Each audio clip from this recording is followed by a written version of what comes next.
les passages de la Bible, tous les passages de la Bible ont été remis en question. Et malheureusement, ça a commencé avec l'Église au XVIIIe siècle, le siècle des Lumières. On a vu des biblistes, des théologiens commencer à vouloir partir non de ce que la Bible dit, mais de ce que le contexte qu'ils connaissaient à l'époque, leurs connaissances qu'ils avaient, leurs découvertes qu'ils faisaient, leurs raisonnements, et bien partir sur cela, sur la pensée de l'homme, pour après regarder la Bible. Et donc on a commencé à déconstruire la Bible, on a commencé à dire bien que beaucoup de choses n'étaient pas historiques. Et on a commencé du plus récent jusqu'au moins récent, on a commencé à démonter un petit peu les rois n'étaient pas historiques. Et alors, ce qui est très étonnant, c'est que à l'époque, on n'avait pas autant de découvertes archéologiques. Et surtout, les arguments qu'ont asséné, finalement, ce courant qu'on appelle le courant libéraliste, les libéraux, on a à chaque fois eu des découvertes qui montraient que, l'archéologie montrait que si, ça avait bien existé. L'existence du roi David, du roi Salomon. On a retrouvé les écuries du roi Salomon. Le roi David, on a retrouvé une inscription qui indique effectivement que David existait, etc. Mais nous, on va voir qu'on n'a pas besoin de l'archéologie pour mettre notre confiance en Dieu. Et ça, c'est très, très important. On n'a pas besoin des pensées des hommes et de ce que disent les hommes pour mettre notre confiance en Dieu. Mais on a démonté comme ça tout ce qui est écrit dans la Bible. On a démonté après, avant les rois, donc il y avait les juges. Après, avant les juges, il y avait l'Exode. On a démonté ça en disant qu'il n'y avait aucune preuve que les Juifs viennent de l'Égypte, et ainsi de suite, jusqu'à Abraham. Effectivement, on essayait de montrer qu'il ne pouvait pas y avoir de chameau à cette époque-là, et ainsi de suite. Et à chaque fois, il y avait des découvertes qui disaient « si, on pouvait ». Mais pour vous dire que sur quoi se fonde votre foi ?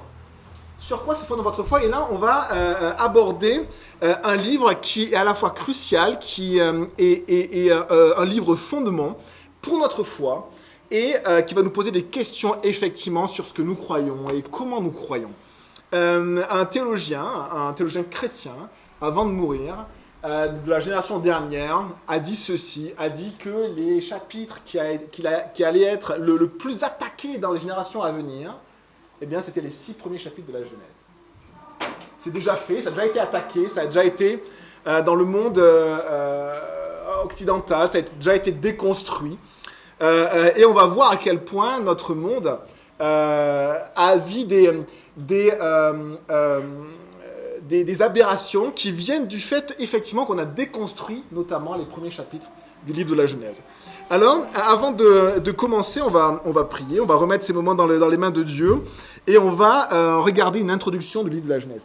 Donc on prie les amis, Seigneur, on te dit merci pour ta parole, Seigneur. On te demande, s'il te plaît, d'ouvrir nos cœurs. Tu vois le nombre d'enfants qu'il y a ce matin. Merci pour les enfants. Merci de nous vraiment être patients, de nous vraiment à supporter les petits cris, les agitations, parce que c'est l'église des enfants, c'est la nouvelle génération, Seigneur. On te demande vraiment de les bénir. On te demande vraiment aussi, nous, en tant qu'église, de pouvoir les accompagner, Seigneur, d'être des tantes, des oncles en Christ, des papas, des mamans en Christ, Seigneur, s'il te plaît, des grands-parents en Christ, s'il te plaît. Que tu puisses vraiment les bénir. Bénis Lydia, s'il te plaît, pour qu'elle puisse apporter une parole qui vient de ton Esprit Saint, que tu puisses vraiment lui donner aussi l'énergie pour cadrer les enfants, s'il te plaît, et que tu puisses aussi mettre ta main pour calmer aussi toute cette énergie-là. On te remet ces moments, Seigneur, et on te demande vraiment, mon Dieu, que tu puisses bénir, agir, Seigneur, par ta parole dans nos cœurs.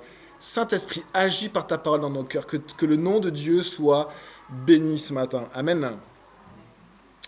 L'introduction, je vais vous proposer, je me suis vraiment calqué sur l'introduction d'un enseignant que j'aime bien, qui s'appelle David Guzik. Donc, je vais vraiment rien inventer et c'est peut-être une bonne chose pour vous de se dire « Ah, notre pasteur n'invente rien, c'est une bonne chose de rien inventer quand on lit la Bible. » Mais du coup, je vais vraiment me baser, je vais vraiment suivre son introduction et après, on enseignera les premiers versets.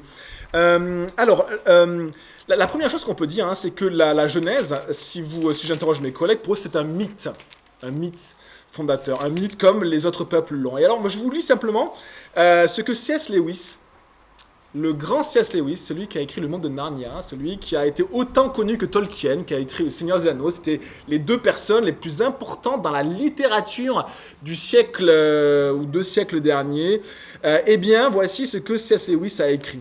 C.S. Lewis, lorsqu'il a entendu un bibliste, un spécialiste de la Bible, affirmer que le récit de la création de la Genèse était un mythe, il n'a pas voulu connaître les références de cet homme en tant que bibliste. Il voulait savoir combien de mythes cet homme avait lu. En fait, C.S. Lewis était un spécialiste de tous les mythes, de tout ce qui avait été écrit par l'être humain. Et il a lu une quantité d'ouvrages absolument hallucinantes. C'est pour ça qu'il a écrit Le Monde de Narnia, en parallèle Tolkien, en reprenant des mythes, des créatures qu'on a inventées. Eh bien lui, il avait lu tous les mythes. Et voilà ce qu'il pouvait dire.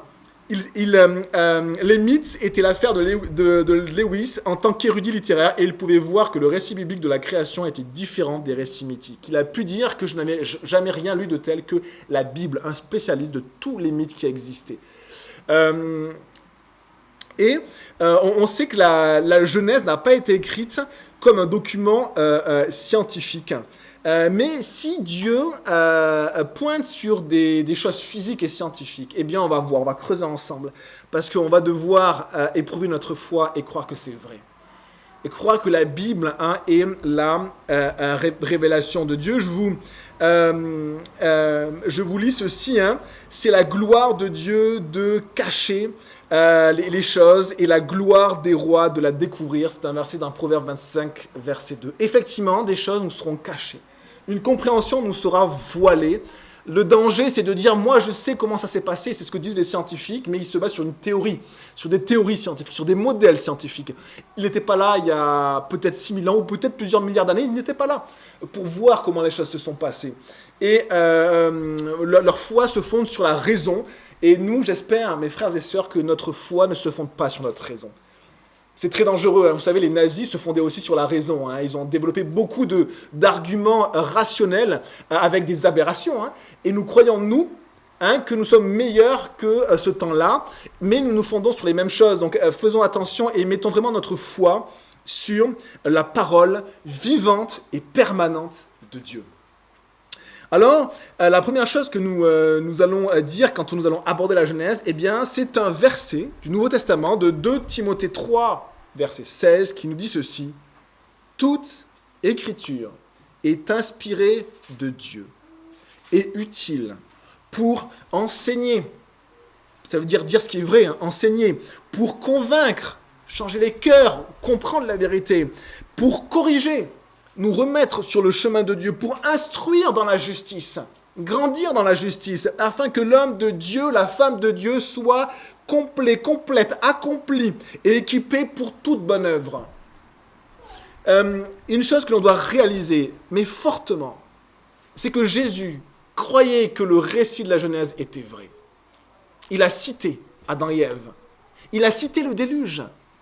Et votre foi, normalement, repose sur Jésus. Jésus croyait que tout ce qui était écrit dans la Bible était vrai. C'est très très important parce que parfois on prend du recul dans le catholicisme, dans le protestantisme, on prend du recul et on se base sur les thèses humaines et modernes plutôt que sur la révélation de Dieu. Et nous allons voir que Dieu est puissant pour se révéler, il est puissant aussi pour garder et transmettre sa révélation parce qu'il est Dieu. Il est Dieu. Et les premiers versets, nous allons voir, c'est au commencement Dieu. Il n'y a pas marqué au commencement la raison, au commencement l'esprit de l'homme, au commencement Darwin, non. Au commencement Dieu. Et ça nous remet à notre place et nous allons vraiment plonger nos regards dans la loi parfaite de Dieu. Et je crois vraiment que notre foi va être à la fois éprouvée, mais je pense aussi va être consolidée en Dieu. Deux choses sont très très attaquées dans l'Église, le commencement et la fin. Le commencement du monde et la fin des temps. On ne croit plus au millénium sur la terre et on ne croit plus que Dieu a créé les choses comme la Genèse l'a dit. Et donc, c'est deux choses qui fragilisent notre foi parce que l'accumulation des connaissances modifie notre vision de Dieu et notre vision de la Bible. Ça ne devrait pas être le cas. Nous croyons que la Bible également doit être comprise littéralement. Dans le contexte littéraire. Alors, qu'est-ce que ça veut dire ? Mais ça veut dire que la Bible n'est pas une approximation de la réalité. Dieu ne s'est pas dit, bon, comme ils sont un peu vraiment bêta, je vais mettre quelque chose qu'ils vont pouvoir comprendre de leur temps, parce que dans l'évolution, vous savez qu'avant, on était moins intelligent. Je rigole. On ne croit pas ça. On ne croit pas ça. L'homme a eu la même capacité cognitive depuis qu'il est être humain. Depuis que l'homme est homme, il enterre ses morts. Depuis que l'homme est homme, en fait, il est religieux. Il est rempli de religion. Il sait qu'après la mort, il y a quelque chose. C'est notre société moderne qui, à un moment donné, a créé une théorie qui dit qu'il n'y a rien. Mais c'est moderne. C'est l'humanité entière, en fait, sait qu'il y a quelque chose après la mort. Dans notre humanité, qui fait peut-être 7 milliards d'êtres humains, il y a peut-être 1 ou 2 milliards de personnes qui sont sceptiques. Tout le reste sont des religieux. Entre les musulmans, les bouddhistes, les hindouistes, les chrétiens, tout le monde sait qu'il y a quelque chose. Mais notre raison est mise au nu en Occident et c'est notre Dieu. C'est notre Dieu. Nous sommes idolâtres. Nous croyons que tout ne peut être compris et nous pouvons connaître la vérité que par mon cerveau. Mon cerveau, c'est une petite boîte crânienne qui fait 1000 cm3. D'accord ? Je ne crois pas. Je ne crois pas. Je crois que nous sommes petits et que nous avons besoin de réaliser que nous ne savons rien. Un verset nous dit, si quelqu'un croit savoir quelque chose, il se trompe, il ne connaît pas comment il devrait connaître. Si tu crois savoir quelque chose, tu te trompes. La vraie connaissance commence par la connaissance de Dieu. Voilà tout ce que nous dit le Proverbe, le livre des sagesses, la connaissance, la vraie connaissance, l'intelligence. Pouvoir vraiment être intelligent commence par la connaissance de Dieu. Et donc, voici cette introduction de la Genèse qui nous met face à notre foi et à ce que nous croyons de la parole de Dieu. La Bible, les amis, n'est pas une révélation indirecte de Dieu. Ce n'est pas une révélation indirecte. Dieu ne va pas essayer de nous faire comprendre par des techniques complexes ce qu'il a peut-être voulu dire à une époque un peu obscure. Non, Dieu parle. Dieu parle, Dieu a parlé. Et ses serviteurs, les prophètes, ont écrit. Les 5 premiers livres de la Bible ont été écrits par Moïse. Le Nouveau Testament l'atteste et l'Ancien Testament l'atteste. Mais on va voir après, effectivement, on pense que Moïse avait des documents écrits que Dieu a conservés au travers des temps. On le voit, on avait déjà vu une fois le livre de la génération, le livre des générations de Adam, qui devait être un document écrit extrêmement vieux, conservé. Je lisais un document sur la Polynésie, sur les îles polynésiennes, comment les hommes étaient arrivés sur des îles qui étaient complètement perdues dans l'océan, et les personnes de la Polynésie étaient capables de réciter 10 à 20 générations en donnant les noms de leurs ancêtres, alors qu'ils n'avaient pas d'écrit. Ils étaient capables. Pourquoi ? Parce que depuis qu'ils étaient petits, leur père faisait asseoir l'enfant et il récitait ces généalogies et l'enfant ne pouvait pas se lever tant qu'il ne l'avait pas appris par cœur. Et jour après jour, on récitait à nouveau. Et en fait, la transmission était extrêmement fiable. Extrêmement fiable, c'était leur racine, c'était leur fondement. Et donc la Bible n'est pas une révélation indirecte de Dieu, c'est une révélation directe. C'est très important juste à saisir, une révélation directe. Ce n'est pas un écrit innovant dans l'époque où ça a été écrit. Souvent on dit, c'était étonnant, dans un monde polythéiste, à un moment donné, il y a un peuple hébreu qui dit, ben non, il n'y a qu'un seul Dieu, c'est très innovant. Les Égyptiens, ils ont essayé de faire un seul Dieu avec le Dieu soleil dans une époque, c'était aussi innovant. Non, c'est la vérité qui est révélée, point barre, c'est la vérité qui est révélée. Et d'ailleurs, on n'a pas d'explication. Comment un petit peuple qui était insignifiant, a changé l'histoire de l'humanité par les écrits qu'il avait et qu'il conservait. La Bible, comment c'est possible ?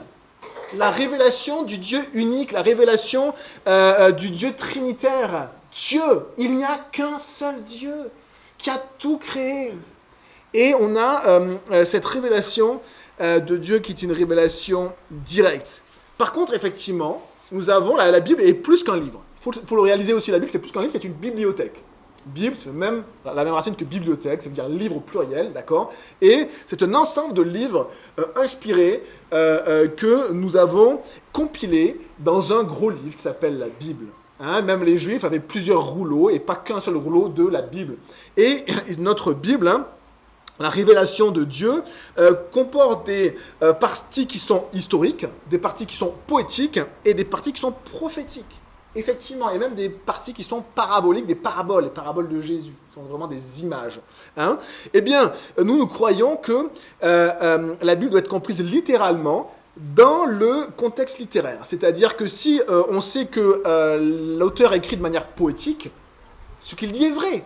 Ce qu'il dit est vrai, mais il a utilisé des formulations poétiques. Je vous cite un exemple, Psaume 6, verset 6. Toute la nuit, je fais nager mon lit dans les larmes. C'est une traduction de anglaise, hein, ça ne veut pas dire, on sait très bien qu'il pleurait à tel point que sa chambre a été complètement inondée et puis que son lit était en train de voguer. On comprend ça, on comprend qu'il pleurait abondamment. Il dit d'une manière poétique qu'il pleurait abondamment. Et on comprend en fait que ce qu'il dit est vrai. Mais on comprend aussi que c'est un texte qui est poétique, mais ce qu'il dit est la vérité. Et on a comme ça également des parties historiques. Et on croit que lorsque la Bible nous parle d'une histoire, quelque chose d'historique, que c'est juste et vrai, tel que c'est écrit. On croit que quand la Bible nous donne une poésie, il y a de poésie magnifique dans la Bible, hein, qu'elle est aussi juste et vraie, hein, que les sentiments et les expériences étaient réels pour l'écrivain. Hein, que la Bible, quand la Bible nous donne des prophéties, on croit qu'elles sont justes et vraies. Que les événements décrits se produiront exactement comme c'est écrit. Vous savez que l'établissement de l'État d'Israël, qui s'est passé en quelques jours, hein, en 1947, quelque chose comme ça, était prédit par des prophètes. Et il y a des prophéties sur Israël qui ne sont pas encore accomplies. Hein? Et on a ici, la Bible parle, parfois de manière poétique, parfois de manière historique, parfois de manière prophétique. Mais ce qu'elle dit est vrai. Absolument vrai. Et lorsque la Bible nous parle de Dieu, c'est juste et vrai. On voit la personne de Dieu, la personnalité de Dieu, les caractères de Dieu dans les 3-4 premiers mots de la Bible. On va le voir. Dans les 4 premiers mots de la Bible, on voit une explosion de révélation de qui est Dieu. Et si nous n'abordons pas la Bible de cette manière-là, d'accord, en croyant qu'elle est inhérente, c'est-à-dire que Dieu a gardé la transmission même des mots, même si les copies que nous avons ne sont pas parfaites, mais elles sont absolument fiables. Hein, et l'histoire de l'archéologie l'a prouvé si vous voulez, mais on a vraiment, Dieu est assez puissant pour nous transmettre sa parole, et il faut en être convaincu.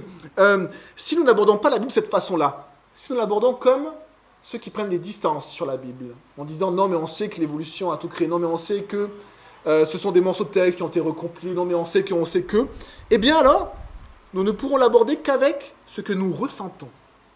Si la Bible n'est pas la vérité et qu'il faut avoir d'autres techniques pour la comprendre, eh bien comment on va la comprendre? Avec ce que nous ressentons. La base ne sera plus Dieu, ne sera plus ce qu'il dit, mais sera qu'est-ce que je ressens. Je ressens que ça c'est vrai, ça c'est moins vrai. Je ressens que moi je vais faire ceci, mais moi je ne vais pas faire cela parce que c'est trop dur. Et puis le Seigneur il n'a pas dit que l'homosexualité est un péché. J'ai vu une chaîne YouTube où un curé nous explique que l'homosexualité est tout à fait bonne. Et que tous les textes qui parlent que l'homosexualité est un péché dans la Bible, eh bien, il déconstruit, détricote tout ça, et puis il explique. Cet homme ne croit pas que la Bible est la révélation de Dieu. Ce n'est pas possible. Hein, ce n'est pas possible. Et donc, il faut vraiment que nous grandissions en tant que croyants. On a eu l'habitude d'avoir du petit lait, du lait comme quand on est bébé. On a besoin maintenant de nourriture un peu plus solide. Et de voir les dangers qui nous entourent et de s'ancrer dans la révélation. Hein, nous ne voulons pas aborder la Bible par rapport à ce que nous ressentons. D'accord ? Hein, nous n'allons pas nous décider ce qui est vrai ou ce qui est faux à propos du texte, hein, parce que sinon nous nous rendons nous-mêmes plus grands que le texte. Et c'est ce qu'a fait le mouvement libéral, c'est qu'en déconstruisant par la raison la parole de Dieu, même dans le monde chrétien, dans les églises, eh bien ils ont mis l'homme et la raison au-dessus du texte, de la parole de Dieu. Nous ne croyons pas que l'homme est au-dessus de la parole de Dieu. Jésus a dit ceci, hein, le terre et la ciel vont passer, mais mes paroles ne passeront pas. La parole de Dieu ne va pas passer. Elle demeurera. Hein, elle demeure, elle est vivante, elle est permanente. Permanente. L'enseignant sur lequel je me base a créé son site web en disant « Enduring Word », la parole permanente qui endure, qui reste dans le temps. Voici ce que dit un autre enseignant qui s'appelle Maurice, qui dit ceci: « La seule manière appropriée d'interpréter Genèse 1 et de ne pas l'interpréter du tout. » Autrement dit, nous acceptons le fait qu'il était censé dire exactement ce qu'il dit. Nous allons essayer vraiment de mettre notre foi à l'épreuve et d'accepter simplement les choses dans ce que Dieu nous dit. Nous croyons effectivement que la Bible n'est pas un livre de science. Pourtant, là où cela touche à la science, elle dit la vérité. Elle dit la vérité. Dieu, lui qui a créé les mondes, ne va pas être surpris de dire « Ah oui, mince, je me suis un peu trompé. Non, mais c'était pour que... » Effectivement, si la Bible avait été écrite avec le langage scientifique du XXe siècle, eh bien déjà, je pense que la Genèse aurait fait 4 millions de pages. Et ça aurait été absolument incompréhensible pour toutes les générations avant le XXe siècle, mais pour toutes les générations aussi après. Il faut réaliser en fait qu'on n'écrit pas la science de la même manière suivant les âges. Donc Dieu n'a pas écrit pour le XXe siècle, il a écrit pour tous les siècles. Pour tous les siècles. Et dites-vous ceci. Imaginez si on dit non, mais ça ne s'est pas vraiment passé comme ça. Si la Bible est fausse en ce qui concerne la science, ou d'autres choses, que nous disons oui, nous pouvons prouver que c'est faux, alors nous ne pouvons pas la considérer comme fiable en ce qui concerne les questions spirituelles et les questions de Dieu. On ne peut pas dire, bon, en ce qui concerne la création, c'est pas vrai, mais ce qui concerne Dieu, c'est vrai. C'est pas possible. Et donc on a vraiment ce test de notre foi et cet abandon à Dieu de réaliser que Dieu s'est révélé directement dans la parole de Dieu. Alors maintenant, on va voir l'importance de la Genèse. Ce livre-là n'est pas forcément évident. On parcourt, vous savez, dans l'Église, on essaie de parcourir tous les livres de la Bible. On a parcouru le livre d'Esdras. Peut-être un jour, on fera aussi le livre de l'Apocalypse. Ce sera aussi un défi pour l'Église. Et dans la Genèse, c'est un peu comme l'Apocalypse, si vous voulez. C'est un livre qui est à la fois plein de défis, mais qui est fondement. Le livre de la Genèse a une importance incroyable. L'auteur que je lisais disait que la Bible serait incomplète et peut-être même incompréhensible sans le livre de la Genèse. Incompréhensible de comprendre la révélation de Dieu sans le livre de la Genèse. Presque toutes les doctrines que nous avons dans la Bible trouvent leurs racines dans la Genèse. Sur la venue du Messie, sur la création, sur qui est Dieu, sur la rédemption, sur le royaume de Dieu. On a ici toutes les doctrines fondamentales qui commencent, qui débutent dans la Genèse. Et Genèse, ça veut dire le début, le commencement. Bereshit en hébreu, c'est le livre des commencements. Et Dieu, effectivement, a choisi de nous relater, de nous transmettre ce que lui a choisi. Il faut aussi réaliser que Dieu ne nous dit pas tout. Qu'à un moment donné, Caïn va voir d'autres personnes et on ne sait pas d'où elles viennent. On pense que, effectivement, ce sont des fils ou des descendants, des nombreux fils et filles de Adam et Ève. Mais la Bible ne nous dit pas tout et elle va axer la révélation sur la lignée du salut. La lignée du salut, ceux qui vont reconnaître Dieu tel qu'il est. Et les lignées qui ne vont pas reconnaître Dieu souvent, quand on nous en parle, on ne nous en parle que pendant quelques générations et après, ça s'arrête. Mais la lignée qui continue, la lignée qui nous est décrite dans la Genèse et dans toute la Bible, c'est la lignée de la foi. De ces personnes-là, qui dans tous les âges, c'est encourageant, dans tous les âges, il y a eu des familles qui ont cru en Dieu, même si on n'avait peut-être qu'une seule. Au moment donné où il n'y avait plus personne qui croyait en Dieu, Dieu a regardé la terre, il a trouvé Noé. Il a trouvé Noé. Et il y avait encore Noé qui était là, avec sa famille, et qui était juste dans sa génération. La Genèse est un livre vraiment fondement et qui nous permet de fonder notre foi. Et nous avons Genèse 1, alors ma tablette, j'aurais dû la brancher. On commence du coup dans Genèse 1 et on va passer au travers de ces quelques versets.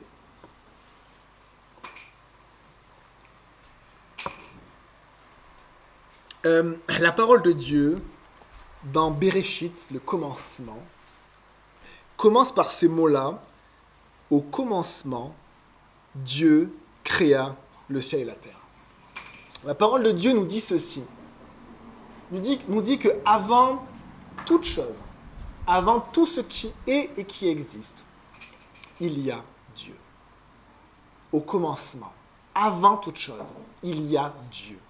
Ça nous montre un caractère de Dieu. Dieu existe, mais Dieu est. Il préexiste. Il existe avant ce qui est. Vous n'existiez pas avant d'être là, sur la terre et d'être né. Dieu est avant que toute chose existe. Il préexiste. C'est aussi un des caractères de Jésus-Christ. Jésus est donc Dieu également. Dieu préexiste. Au commencement, Dieu, on pourrait faire 3 enseignements sur ces 3 premiers mots. Au commencement, il y a Dieu. Le fait de considérer ce que Dieu est que Dieu est créateur, au commencement Dieu créa, est un fondement pour les croyants. Dieu est créateur, mais il n'est pas celui qui a mis la petite étincelle au début, et à un moment donné, il y a le Big Bang et l'évolution, et nous sommes arrivés là. Dieu est le créateur de toutes choses. Et la parole de Dieu nous dit que Dieu a créé la matière hors de lui. Dieu n'a pas créé la matière en lui ou par lui, ça c'est le panthéisme. On a l'impression que Dieu est dans les matériaux. Et donc c'est même peut-être une erreur des scientifiques parce qu'ils disent « mais moi j'ai pas découvert Dieu quand j'analyse ce bois-là ». Ben forcément, Dieu n'est pas dans la matière. Dieu est en dehors de la matière. Au commencement, il y a Dieu. Dieu est extérieur à sa création. Mais Dieu crée, est un Dieu qui agit constamment et qui se révèle. Le mot pour créer, c'est le mot bara. Bara, c'est un mot qui est utilisé que pour Dieu. Pourquoi ? Parce que c'est la création à partir de rien. Qui peut créer à partir de rien ? L'homme crée des fois de manière extraordinaire, mais il a besoin du bois pour créer. Il a besoin de l'argile pour créer, il a besoin d'un ordinateur pour créer, il a besoin de quelque chose, et il crée à partir de quelque chose. Dieu a créé à partir de rien. Et c'est une qualité qui ne concerne que Dieu. On va voir dans le premier chapitre de la Genèse qu'il y a certains versets qui concernent cette création à partir de rien, et il y a d'autres créations qui sont à partir d'autre chose. D'accord ? Et donc là, Dieu a créé à partir de rien le ciel et la terre. Il a créé lui-même la matière. Au commencement, Dieu créa le ciel et la terre. Et les amis, quand on analyse ces versets-là, on a vu que Dieu est créateur, que Dieu est éternel, il préexiste. Dieu ici, c'est Elohim en hébreu. Elohim, c'est Dieu au pluriel. Alors certains se sont un petit peu enflammés en disant, vous avez vu, les juifs sont polythéistes. Ils croient en plusieurs dieux, puisque les Elohim, c'est les dieux, si vous voulez. Si un hébreu parle des dieux des Grecs, il va dire les Elohim. Mais regardez ce qui est écrit. Elohim au pluriel, créa au singulier. Dieu au pluriel, créa au singulier. Un Dieu et plusieurs dieux, qu'est-ce qui se passe ? Un Dieu, mais plusieurs. Un Dieu qui est plusieurs. Ici, nous avons, au troisième mot de la Bible, la révélation que Dieu est trinitaire. Que Dieu est un en trois personnes. Dieu, au pluriel, créa au singulier. Au commencement, Dieu créa le ciel et la terre. Et nous avons... nous voyons que un autre caractère de Dieu que nous pouvons voir, c'est la toute-puissance de Dieu. Si Dieu a créé toute chose à partir de rien, c'est qu'il a une puissance qui n'est pas limitée. Dieu est tout-puissant. Dieu préexiste. Dieu est un en plusieurs personnes. Dieu est tout-puissant. Dieu est créateur. Voilà ce que les premiers mots de la Bible nous disent. Dieu montre sa puissance éternelle. Dieu créa. Et au moment où Dieu a créé le ciel et la terre, nous savons par un texte de Job que les anges étaient présents. Et la parole de Dieu ne nous parle pas de la création des anges, ce sont des êtres créés, mais la Bible ne dit pas tout. Et on ne sait pas quand les anges ont été créés. On ne sait pas non plus quand est-ce que les anges se sont rebellés contre Dieu, et quand Satan, qui était un ange puissant en lumière, puissant en force, eh bien, s'est rebellé contre son créateur. On ne sait pas. Par contre, voici ce qui est dit. Dieu parle à Job. Job 38, verset 4, et dit ceci. Où étais-tu, Job ? Et on peut mettre notre prénom à chacun pour nous garder dans l'humilité. Où étais-tu, Bruno ? Où étais-tu, Sylvain ? Où étais-tu, chacun d'entre nous ? Où étais-tu, Bruno, quand je fondais la terre ? Dieu parle comme ça à Job. Il dit à Job, et il faudrait le dire aux scientifiques, où étais-tu ? Einstein ou les autres grands scientifiques, quand je fondais la terre, où étais-tu ? Dis-le si tu as de l'intelligence de l'homme. Qui a fixé ces dimensions ? Est-ce que tu le sais ? Qui a déplié le ruban à mesurer sur elle ? Sur quoi ces bases reposent-elles ? Qui en a posé la première pierre, la pierre angulaire ? Alors que les étoiles du matin éclataient ensemble en chant dans l'allégresse et que tous les fils de Dieu poussaient des cris de joie. Les étoiles du matin, les fils de Dieu nous parlent des anges. Pendant que Dieu créait, les anges voyaient la puissance extraordinaire de Dieu. Et vous savez quelle réaction ils avaient? Ceux qui se tenaient dans la gloire de Dieu, ils louaient le Seigneur. Ils louaient le Seigneur. Grand est le Seigneur. Magnifique est sa force. Il est digne d'être loué et adoré. Et on a ici la création de Dieu dans les premiers mots. Dieu créa le ciel et la terre. Quel Dieu incroyable nous avons. Et nous avons donc l'action créationnelle de Dieu et qui va impliquer un ordre. Et vous savez, c'est très important de réaliser, de fonder notre foi sur le fait que Dieu est créateur de toutes choses. C'est très très important. Même quand vous avez un enfant, c'est Dieu qui l'a tissé, qui l'a créé. C'est vraiment important parce que c'est Dieu qui donne la vie. Et il peut reprendre aussi la vie. Donc quand Dieu donne la vie, on dit non, c'est pas Dieu qui l'a fait. Mais quand Dieu la reprend, on dit qu'est-ce qui se passe, Seigneur? Dieu donne la vie, Dieu la reprend, il est Dieu et créateur de toutes choses. Et on va voir aussi que toutes choses lui appartiennent. Hein? Eh bien, un enseignant, le même hein, que je citais, disait ceci, hein, que en remettant en question la Genèse, c'est précisément pour cela que notre société est arrivée dans un tel désarroi. En fait, ce qu'on ne réalise pas, c'est qu'actuellement, dans nos couples, dans la conception du genre, hommes et femmes, dans l'équilibre social, dans tout ce qui fait en fait le ciment de notre société, en déconstruisant la Genèse, on a enlevé le fondement de ce qui peut être stable et durable et permanent chez l'homme. Et nous arrivons dans un tel désarroi horrible, mais qui est dû au fait que nous avons déconstruit. Voici ce que je dis à mes collègues quand on parle d'homosexualité. Je dis ceci, je dis, tu sais, moi je crois que Dieu a créé Adam et Ève, et pas Adam et Jean-Paul. Il n'a pas créé Véronique et Ève, il a créé Adam et Ève. Et ça s'arrête là. Dieu a créé un homme et une femme. Et ça s'arrête là. Mais si vous déconstruisez ceci, si vous dites que c'est un mythe, alors tout est possible. Dieu a créé un homme et une femme pour qu'ils forment une seule chair, pour qu'ils aient des relations sexuelles et qu'ils puissent avoir une famille, pour qu'ils puissent avoir des enfants, pour qu'ils puissent être la cellule de base de la société. Un homme et une femme, cellule de base de la société. Combien de conjoints avons-nous eu? Combien de stades dans nos vies qui sont contraires juste au premier verset de la Bible? Et c'est ce que le péché fait dans nos vies. Dieu nous restaure, les amis. Dieu nous restaure. Et Dieu nous amène à vivre dans la justice. Ce n'est pas du tout un jugement que je dis, mais c'est simplement que le fondement même de l'humanité est noté dans les premiers versets de la Bible. Et nous avons déconstruit cela. Et donc notre société arrive dans un tel désarroi, mais qui est la conséquence de cela. Dieu crée, et ça implique un ordre, l'ordre créationnel. L'ordre créationnel, c'est un homme et une femme. Par exemple, mais c'est aussi d'autres choses. C'est que par exemple, on va le voir, hein, les animaux sont soumis à l'homme. La création est soumise à l'homme. C'est un ordre créationnel. Et quand on remet en question cela, on arrive dans une sorte de chaos, comme les premiers versets de la Bible. On lit la suite. Le verset 2. La terre n'était que chaos et vide. Tohu bohu. En hébreu. Chaos, abîme, vide. Et on a 4 mots qui sont extrêmement surprenants. Des mots, on pourrait dire négatifs. La terre n'était que chaos et vide. Il y avait des ténèbres à la surface de l'abîme. Mais l'Esprit de Dieu planait au-dessus de l'eau. La terre n'était que chaos et vide. Au départ, il n'y avait rien. Il n'y avait pas la vie. Et ça ne ressemblait à pas grand-chose. C'était un chaos, un enchevêtrement de matière. La terre était complètement informe. C'était un monde de solitude, où il n'y a rien, de chaos.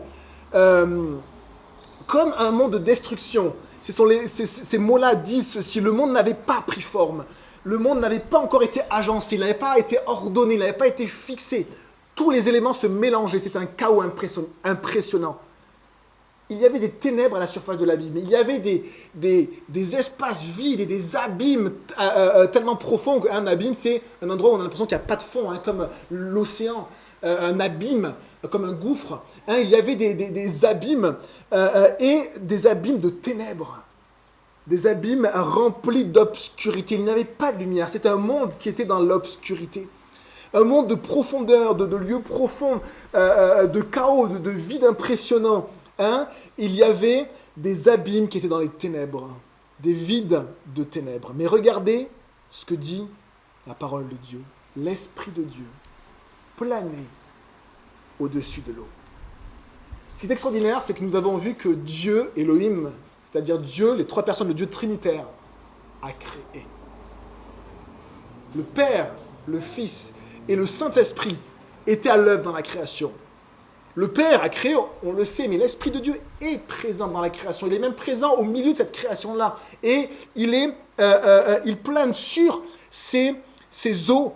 Et le Fils est appelé l'artisan de la création.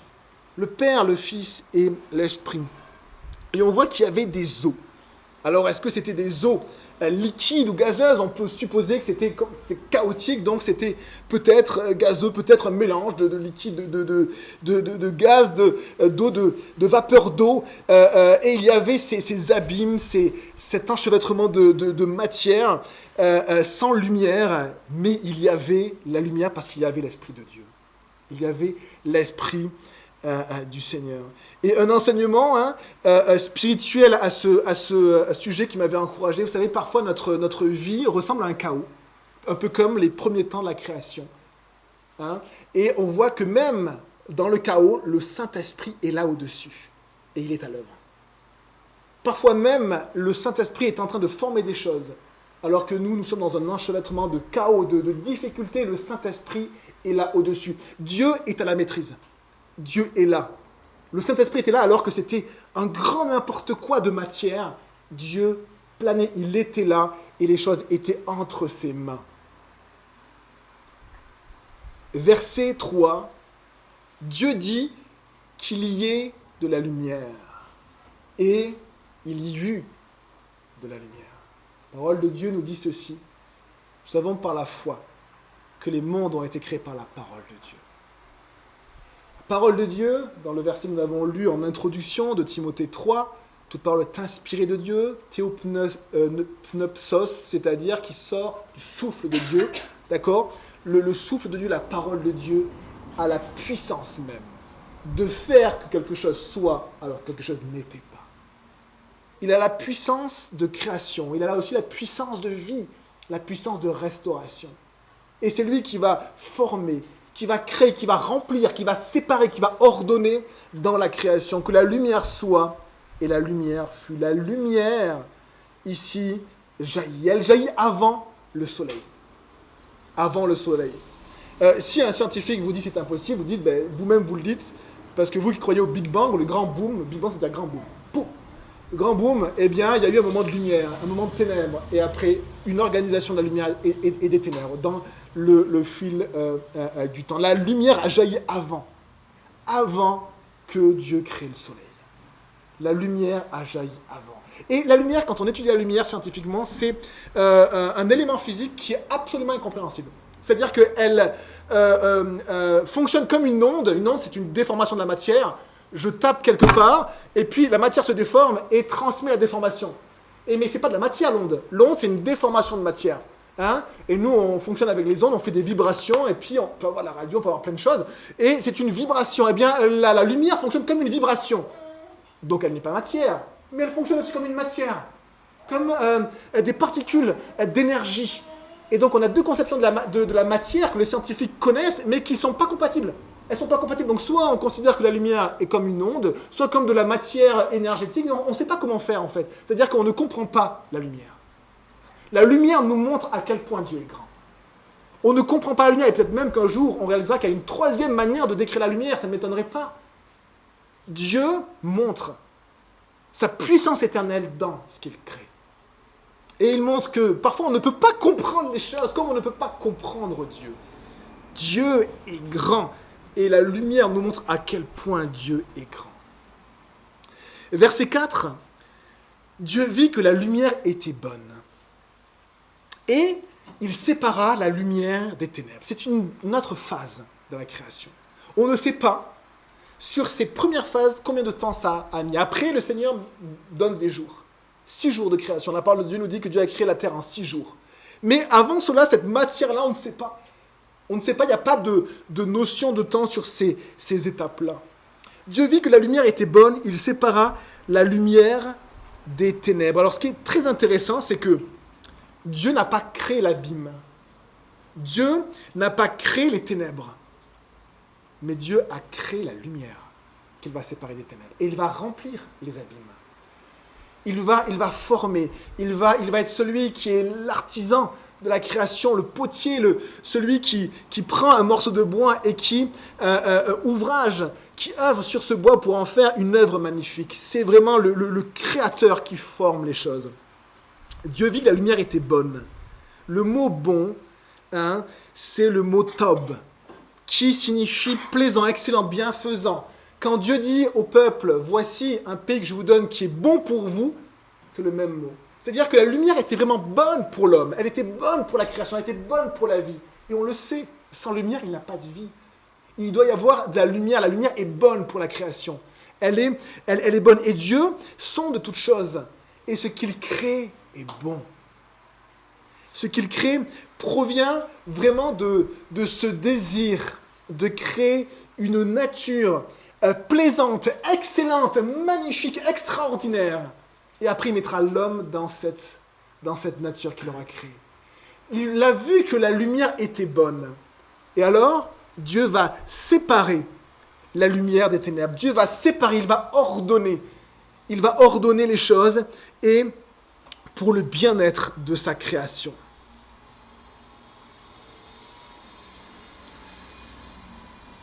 Verset 5. Dieu appela la lumière jour et les ténèbres nuit. Dans la parole de Dieu, quand on appelle quelqu'un, ça a une signification très précise. Les Juifs le savent, c'est inscrit dans l'ADN de leur identité culturelle, puisque leur identité culturelle vient de la Bible. Quand on nomme, la chose nous appartient. Par exemple, un père nomme ses enfants. Les enfants appartiennent aux parents. Par exemple, l'homme va nommer les animaux. La création va appartenir à l'homme. Il va en avoir la responsabilité. À la fois la domination, à la fois la responsabilité. Ici, Dieu nomme la lumière et les ténèbres. Ça veut dire, et ça m'a beaucoup encouragé, on sait que la lumière a été créée par Dieu. Mais même les ténèbres sont sous la domination de Dieu. Même les ténèbres sont sous la domination de Dieu. Dieu fixe une limite aux ténèbres. Il va fixer aussi une limite à l'eau pour qu'elle ne dépasse pas et qu'il y ait du sec. Dieu fixe des limites et même les ténèbres ont une limite. Le diable a une limite qu'il ne peut pas dépasser. On vous le voit dans le livre de Job. Le diable veut tenter, veut détruire et Dieu lui dit « D'accord, mais jusqu'à là ». Et on voit que le diable ne peut pas dépasser ça. Parce que même les ténèbres sont sous la domination de Dieu. Dieu appelle la lumière jour et les ténèbres nuit. Il y a eu un soir, il y a eu un matin. Et la formulation est particulière, on aurait préféré, nous, il y a eu un matin, il y a eu un soir, mais vous savez comment on compte les jours, comment les Juifs comptent les jours? À partir du soir. Parce que dans les premiers versets de la Bible, Dieu compte les jours à partir du soir. Eux, ils comptent à partir du soir. Le Shabbat commence le vendredi soir. Une journée, c'est du soir au soir. C'est pas du matin au soir. C'est du soir au soir. Parce qu'il y a eu un soir, il y a eu un matin. Le peuple de Dieu, c'est tellement ancré dans la parole du Seigneur que même ils ont considéré le temps comme il était marqué.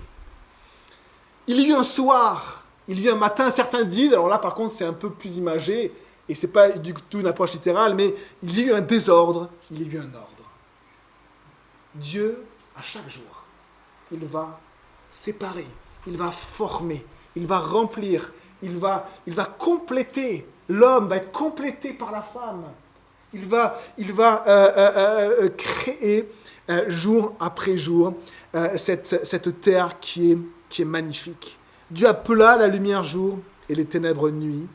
Il y eut un soir, il y eut un matin.